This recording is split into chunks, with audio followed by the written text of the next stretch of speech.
Did you know grocery prices just jumped another 5% in July 2025? And experts are warning that August could be the breaking point for nationwide food shortages. See, this isn't fear mongering, it's fact. The USDA just confirmed that nearly 70% of American shoppers are already worried about rising prices. And trust me, things are about to get even worse. Today, I'm revealing 10 grocery items you absolutely must stockpile this August before they either vanish from store shelves or become too expensive to touch. And wait until you hear number 7. Even I was shocked to see how fast it's disappearing from major retailers. Before we dive in, hit that like button if you want to stay ahead of these shortages, and subscribe because I'll be tracking every new update as this situation unfolds. Now, let's get straight into the items that could save your family hundreds of dollars and keep your pantry full when everyone else is scrambling. Item 1, rice and oats. Most people think of rice and oats as boring pantry basics, the kind of stuff you toss in the cart without a second thought. But here's the twist. These two simple staples are sitting at the center of a global food storm. If you don't grab them this August, you could be paying double by the holidays. Let's start with rice. India, the world's largest exporter, isn't exactly eager to flood the market right now. Earlier this summer, they added a 20% export duty on parboiled and milled rice to protect their domestic supply. Sounds small, but here's the kicker. The U.S. just slapped tariffs of up to 50% on certain Indian rice imports.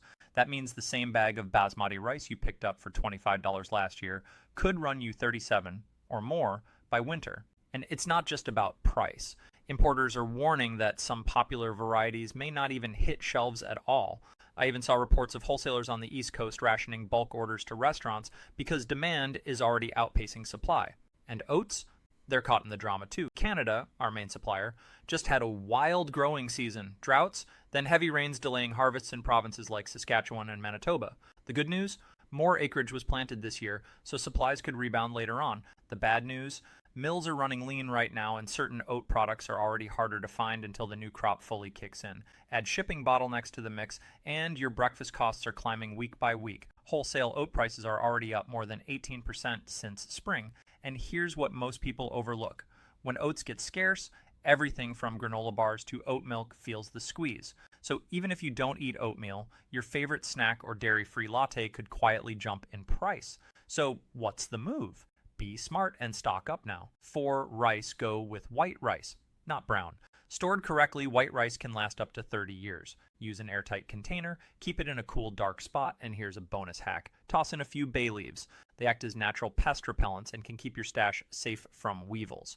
For oats, bulk buy while prices are still reasonable. Rolled oats and steel-cut oats last up to 2 years when sealed and kept dry. That means you're locking in today's price and avoiding tomorrow's sticker shock. I know it's tempting to wait and hope prices come down, but history tells a different story. We saw the same pattern back in 2022. Export problems, bad weather, prices slowly creeping up, until suddenly in just 1 month, they spiked 30% in one shot. Don't wait for that moment.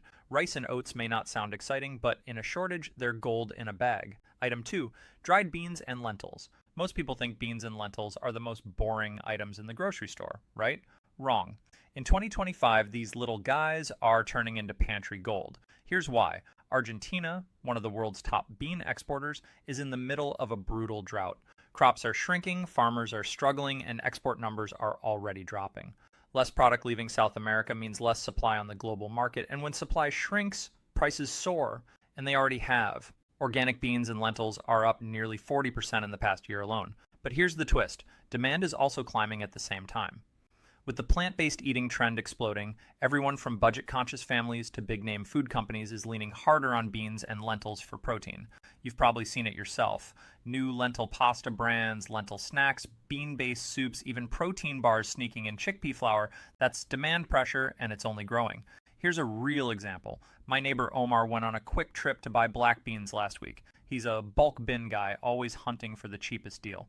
But this time, empty shelves at the first 2 stores. The third store had no bulk options at all. He ended up settling for canned beans at nearly 3 times the price per pound. Here's your move. Buy dried beans and lentils now while you can still find good deals. Bulk bins are your best friend. They cut out all that packaging markup. Once you bring them home, store them in airtight glass jars or food-grade buckets. And here's a pro tip. Toss in a couple of bay leaves. Those little leaves do big work, repelling pantry pests like weevils and moths that could ruin your entire stash without you even noticing. Kept in a cool, dark place, beans and lentils can last 25 to 30 years without losing quality. Just remember to rotate your stock, eat the oldest first, and top up with new. The truth is, beans and lentils aren't just survival food anymore. They're inflation-proof, high in protein, and incredibly versatile. Soups, stews, salads, dips, even snacks. And if the current trend continues, that $1.50 per pound bag could easily jump to $3 or $4 by the holidays. Stock up now before they become the next "why is this so expensive" item in your pantry. Item 3, canned goods. This one is already showing major warning signs. Aluminum shortages have gotten so bad that major manufacturers are quietly cutting production by as much as 30%. I was just talking to Mike, a manager at Walmart, and he showed me their ordering system. They're only receiving about half of what they request for canned tomatoes, corn, and beans, half. And this isn't just a local issue. The aluminum shortage is hitting every canned goods producer across the board. And here's the kicker. Even if there was enough aluminum, we'd still have a problem. Weather disasters are hammering crop production, which means less fresh produce going into cans.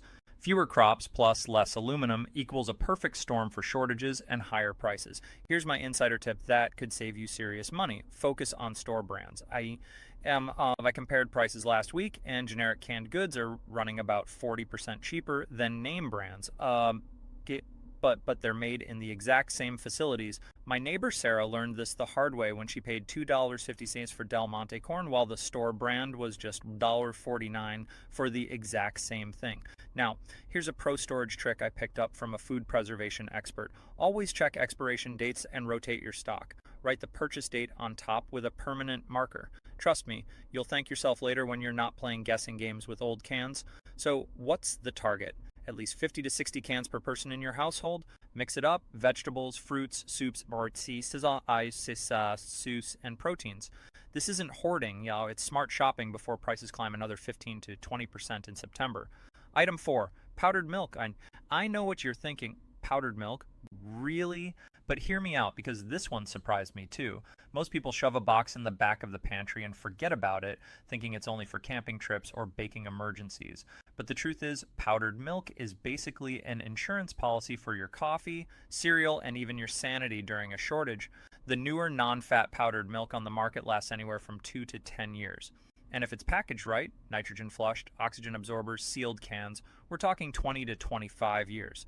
Decades of shelf life. And here's why it matters in August 2025. Dairy prices are climbing hard, higher feed costs, labor shortages, and extreme weather are cutting into milk production. Fresh milk has already jumped nearly 20% since January, and the USDA is warning of another price bump before the holidays. No wonder demand for powdered milk is surging, not just among preppers, but regular households too. It's lightweight, space-saving, and honestly tastes better than most people expect when rehydrated. Here's a pro tip. Non-fat powdered milk lasts way longer than whole milk powder because there's no fat to go rancid, but if you want creamier flavor, you can blend it with shelf-stable half and half or coconut milk powder, and don't think of it as just milk. You can use it for baking, smoothies, yogurt, even emergency infant formula if needed. Storage is simple. Keep it in a cool, dry place between 50 degrees and 70 degrees. Once you open a can, transfer it into an airtight glass jar and label the date. My aunt actually found a sealed can from 2015 in her pantry, made pancakes with it last month, and said you couldn't tell the difference. That's the kind of safety net we're talking about. So, while everyone else is panicking over 7 gallons of milk, you'll be sipping lattes in peace. Item 5, flour and baking essentials. Now let me tell you a story that really shocked me. Just last week I spoke with Jennifer, who runs a small bakery in downtown Chicago. She said, "I've been in this business for 15 years and I've never seen anything like what's happening right now." And here's the chilling reality. Whole wheat flour production just hit a 10-year low in the second quarter of 2025. We're talking about the lowest production numbers since they began tracking the data. And here's the scary part. It's not getting better. It's getting worse every single month. But wait, it gets more shocking. Ukraine and Russia, which normally supply 20% of the world's wheat, are still crippled by disruptions. But here's what most people don't realize. Even before the war, the wheat industry was already under crushing pressure. Climate disasters are hammering other major wheat producers too. I was at 3 different grocery stores last weekend, and let me paint you a picture. Costco's flour section looked like a tornado had hit it. The manager, someone I've known for years, pulled me aside and whispered, "We're getting maybe 40% of our normal flour shipments, and corporate says it's going to get worse before it gets better." Here's the part that floored me. Flour prices have jumped 47% since spring 2025. That bag of King Arthur flour you bought for $4.50 in March, it's now $6.60. and experts predict it could hit $9 by October. Now, here's where the story takes an interesting turn. Remember my neighbor Sarah? During the last shortage, she only bought all-purpose flour. Big mistake. Bread flour disappeared first because everyone started panic baking at home. This time, she's smarter, stocking up on both varieties plus some whole wheat flour for nutrition. And here's a storage secret that changed my life. Straight from a food preservation expert with 30 years in the business. Use Mylar bags with oxygen absorbers. Flour stored this way can last 5 to 8 years instead of the usual 6 to 8 months. It's like having your own personal bakery that never runs out. But wait, the crisis doesn't stop at flour. Sugar prices are exploding too. According to the USDA, sugar just jumped 5.1% and bigger hikes are on the horizon. Why? Extreme drought in Asia devastated crops and El Niño created the worst growing conditions in over a decade. Here's a real-world shocker. Last month, I bought a 20-pound bag of sugar for $16. That exact same bag today, $28. A 75% increase in just 4 weeks. My friend Dave, who runs a bakery, told me he's now paying more for sugar than he used to pay for premium vanilla extract. And here's something flying under the radar. Yeast shortages are creeping back. The American Bakers Association reports 68% of bakeries are struggling to secure consistent yeast supplies. If you remember the pandemic yeast panic, you know how wild this can get. Pro tip, don't overlook the basics. Salt and baking powder may seem cheap and abundant, but supply chain experts are warning about possible disruptions there too. Salt especially. Most of it comes from a few major producers, and a single hiccup can ripple across the entire country. Storage hack from a master baker. Keep your baking essentials in airtight containers in a cool, dry place. I personally use food-grade buckets with gamma seal lids for flour and large mason jars for sugar and salt. This system has kept my supplies fresh for over 2 years, and it's probably saved me hundreds of dollars already. Item 6. Specialty imports and ethnic foods. Here's where things get really interesting. And honestly, this category is disappearing faster than any other. We're talking about specialty imports and ethnic foods. If you cook with these ingredients, you need to pay close attention right now. Trump's 25% tariff on imports from Mexico and Canada, plus another 10% on Chinese goods, is already creating chaos for importers. I spoke with an Asian grocery store owner who told me his costs jumped 40% in just the last month. 40%. Here's what's already getting scarce: Sichuan peppercorns, sesame paste, specialty vinegars, imported oils, the staples that millions of families rely on. Take this shocking example. Zhenjiang vinegar, a must-have in Chinese cooking, has jumped from $3.50 per bottle to $8.95 in only 2 months. Restaurant owners are literally calling suppliers, begging for stock.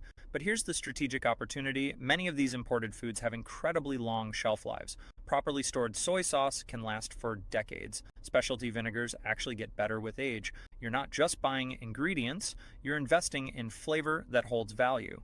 My action plan? Hit up ethnic grocery stores now. These smaller retailers often have better prices and deeper stock because they order directly from distributors. Just last week, I found sesame paste for $4.50 at a local Asian market, while Whole Foods was charging $9.99 for the same product. Item 7, coffee and tea. Coffee lovers, brace yourselves, because what's happening with coffee prices is insane. Brazil, which produces 40% of the world's coffee, just suffered its worst frost in 27 years. Crops are devastated, and experts say recovery could take 2 to 3 years.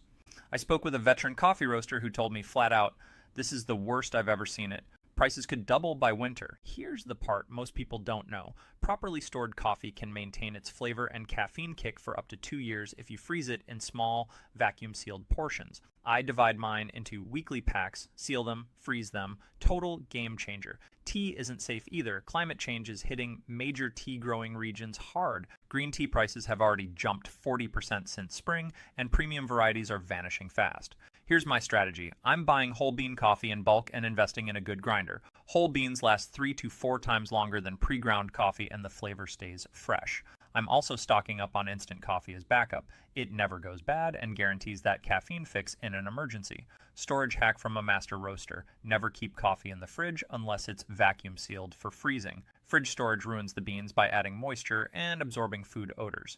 Item 8. Frozen vegetables. Now, here's a quiet crisis most people don't see coming. Frozen vegetables. Weather disasters aren't just hitting fresh produce. They're crippling frozen vegetable processing plants too. Less raw produce coming in plus packaging shortages means a double hit. I was at Target last week and their frozen vegetable section was barely 30% stocked. The manager told me they can't keep basics like frozen corn or green beans on the shelves. And these aren't luxury foods, these are pantry staples. But here's the silver lining most people miss. Frozen vegetables are often more nutritious than fresh because they're flash frozen at peak ripeness. Plus, they last 8 to 12 months in your freezer, nearly a full year of guaranteed nutrition. Here's my buying strategy. Focus on mixed vegetable blends and stir-fry mixes. They give you variety and balanced nutrition in one bag. Then grab singles like broccoli, corn, and green beans for versatility in cooking. And here's a storage tip that could save you money. Organize your freezer with the first in, first out system. Label everything with purchase dates and always use the older items first. This simple step prevents waste and ensures your stock stays fresh. Item 9, baby formula and pet food. Now let's talk about two categories. People often forget until it's too late. Baby formula and pet food. And honestly, if you have babies or pets, this might be the most important section for you. Baby formula shortages are still happening. While the industry bounced back after the 2022 crisis, it's still fragile. Just last month, Abbott Nutrition announced production delays at their main facility, and parents are already beginning to panic. Here's something most people don't realize. Baby formula has a surprisingly long shelf life, up to 2 years if stored properly. If you have a baby or are planning one, stocking 3 to 6 months worth isn't hoarding. It's smart parenting. Pet food is running into the same kinds of issues. Premium brands rely on globally sourced ingredients, and supply chain disruptions are hitting hard. On top of that, aluminum shortages are impacting canned pet food production, just like human food. I spoke with a veterinarian who shared a worrying trend. Pet owners are switching brands frequently because their usual one isn't available. The problem? This constant change causes digestive issues for pets.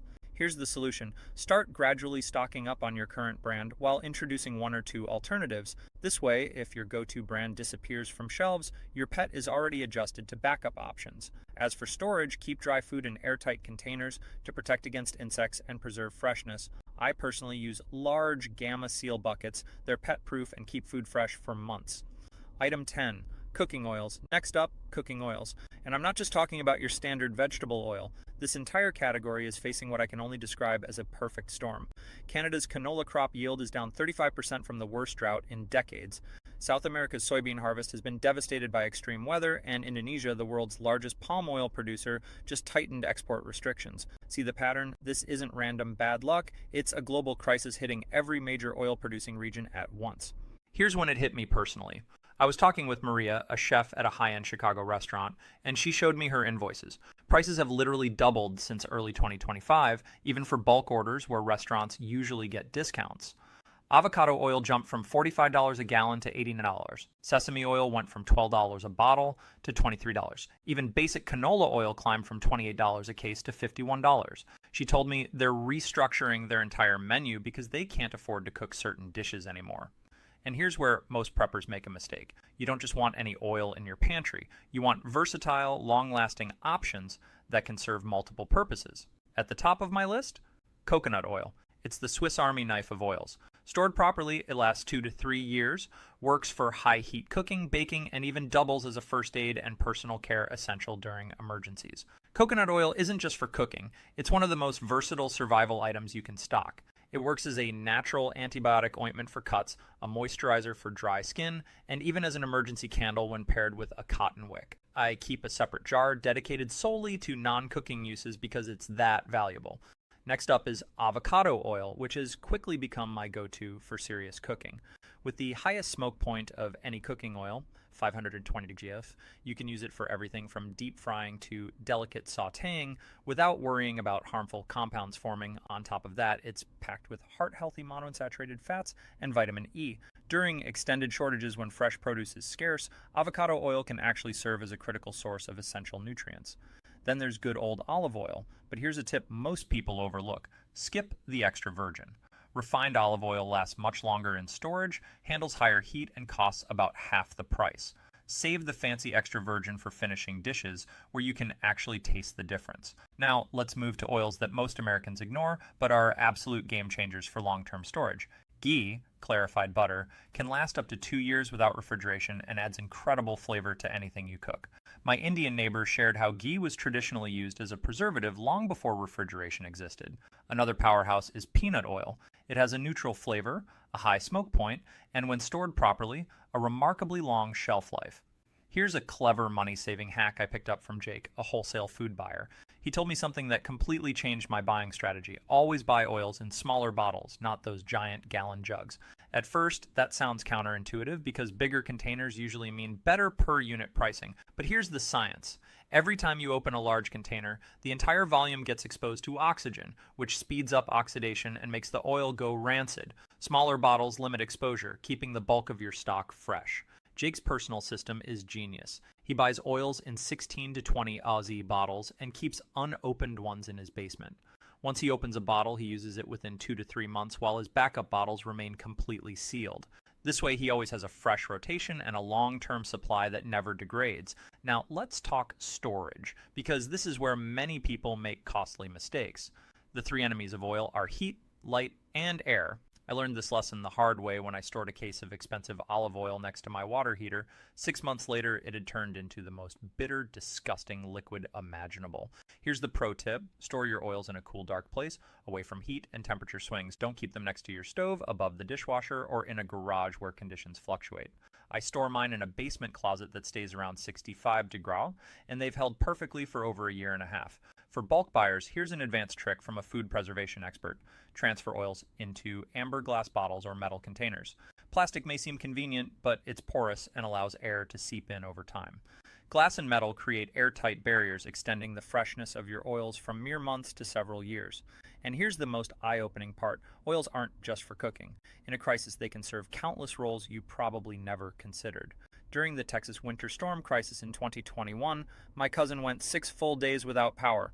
Coconut oil mixed with cotton balls became her emergency candles, burning steadily for hours. Olive oil doubled as a natural wood polish, protecting her furniture from moisture damage. And when the dry air made her skin crack and itch, avocado oil stepped in as her moisturizer, hair conditioner, and even her makeup remover.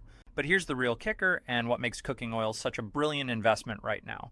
Unlike most food items that just hold their value, high-quality oils are appreciating faster than inflation. That $15 bottle of avocado oil you grab today, based on current supply trends, it could easily cost $25, $30 by winter. So when you're stocking oils, you're not only safeguarding your family's nutrition, you're also protecting your wallet. Now, let me be clear, this isn't about fear-mongering. The reality is right in front of us. Shortages aren't just a future possibility, they're happening now. The smartest move is to build your stockpile gradually. Add a few extra items to your cart each trip instead of panic buying all at once. And remember, there's a big difference between prepping and hoarding. The key is to buy what you'll actually use, rotate it properly, and store it correctly. If this information helped you stay one step ahead of the shortages, smash that like button and hit subscribe. I'll be tracking every update as this situation continues to unfold, and I'd love to hear from you. Drop a comment and tell me which item you're prioritizing first.